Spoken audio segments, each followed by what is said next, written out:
Hello, my friends. Today is the beginning of yet another wonderful Wild West road trip. Melissa and I will be visiting 5 national parks here in the Southwest United States. And right now we are at Shiprock in northwestern New Mexico, our first point of interest that we've stopped to see after driving all day.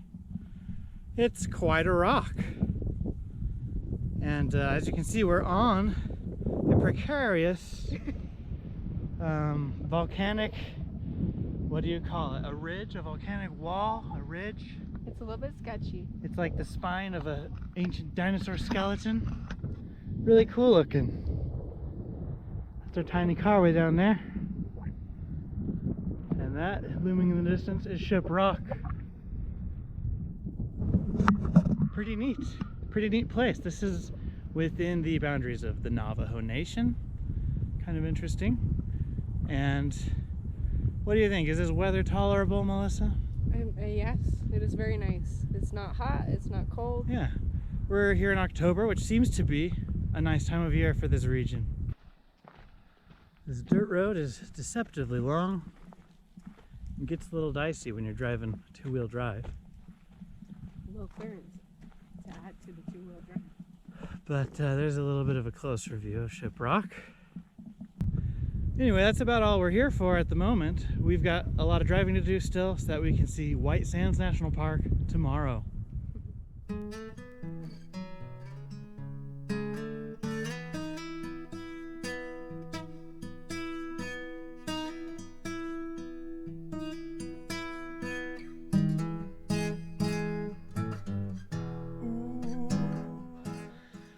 It's the next day. We made it to the White Sand Dunes National Park at the crack of dawn. And I have to say, that's the way to go. It's super pretty. Look at these sunrise colors.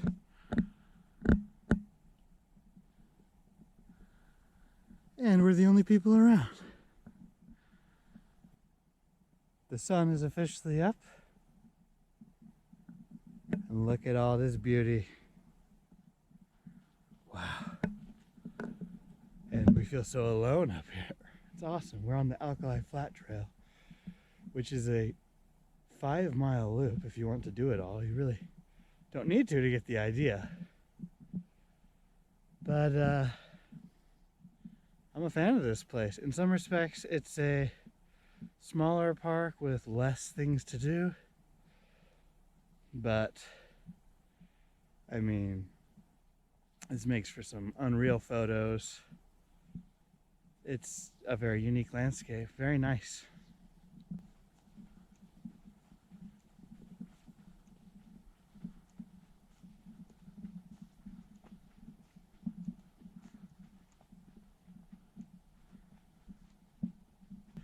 We're just kind of meandering aimlessly. There is a trail with like orange markers.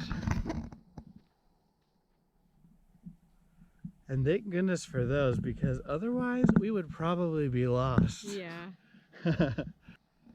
What would you say about this park compared to Great Sand Dunes National Park? The dunes are not as tall. Which makes them a lot easier to climb here. Yes, that can be a plus or a minus in your book. And the sand is wider and softer. It reminds me of that kinetic sand, or I don't know, the sand they use when they do ASMR videos. Yeah. It's literally the same texture. It even holds some shape. And they call this gypsum. It's beautiful. This is the largest gypsum sand dunes in the world. Or maybe the only. I don't know. No, there's probably others, but There's this is the largest field of gypsum. It's so white that it looks like snow. You're like making a snowball. I know. It's a snowball. Watch out. This right here is the Interdune Boardwalk. Nice little short walk for those who don't feel like hiking through sand. It'd be great if you're in a wheelchair for sure. And I personally enjoyed this little station that teaches you about animal life here. Look, you can learn to identify the tracks that you see in the sand. And did you know they have white lizards here?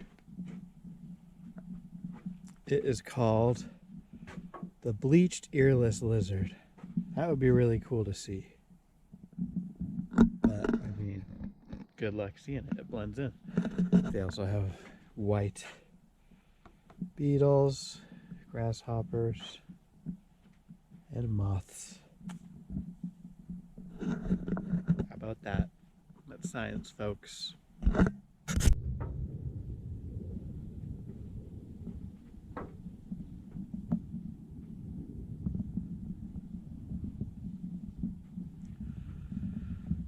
Did you learn anything from this Inner Dune boardwalk? We did. Turns out people wanted to come in here and just take all of this sand and use it. And in the 1920s, they convinced the government to make it a protected area so that people couldn't mine the gypsum. Well, thank goodness for that. I'm glad it's protected now. What do they use gypsum for anyways? It's in food and drywall, and apparently you'll eat an average of 28 pounds in your life. Seriously? This stuff is in food? Yeah. All right, well, grab a spoon. We've got 28 pounds to go.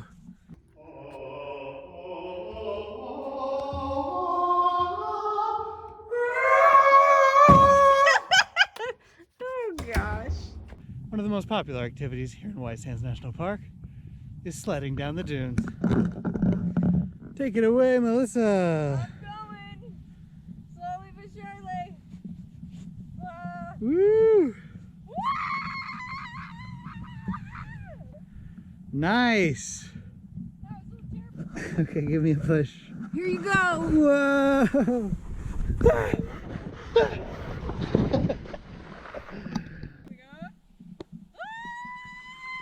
Woo! Here in Alamogordo, they have the world's largest pistachio. Ta-da! To be quite honest, I think it could have been 10 times smaller and still been the world's largest pistachio. Don't think there's a lot of steep competition.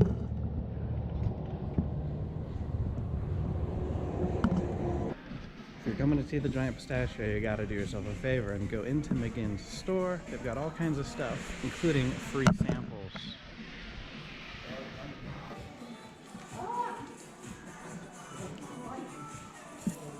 What you trying? Habanero limon. Habanero limon, here goes nothing. Is it really hot? Not yet. Oh gosh. I can taste the lime. That's good.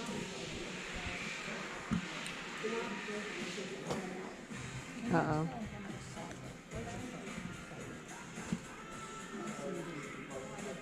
It's a little spicy. It's not bad though. It's a slowly building wave. Oh gosh, that's terrifying. Not bad though. What did you try? Just roasted and salted pistachios. Pretty normal. They're really good. We are now in Roswell, New Mexico, where they really like their aliens. I mean, just look at this McDonald's.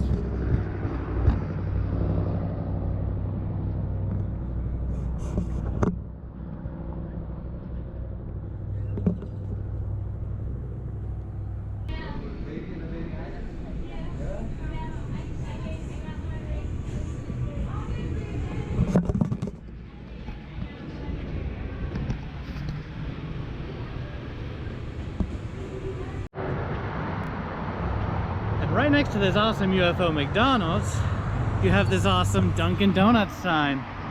Heck yeah.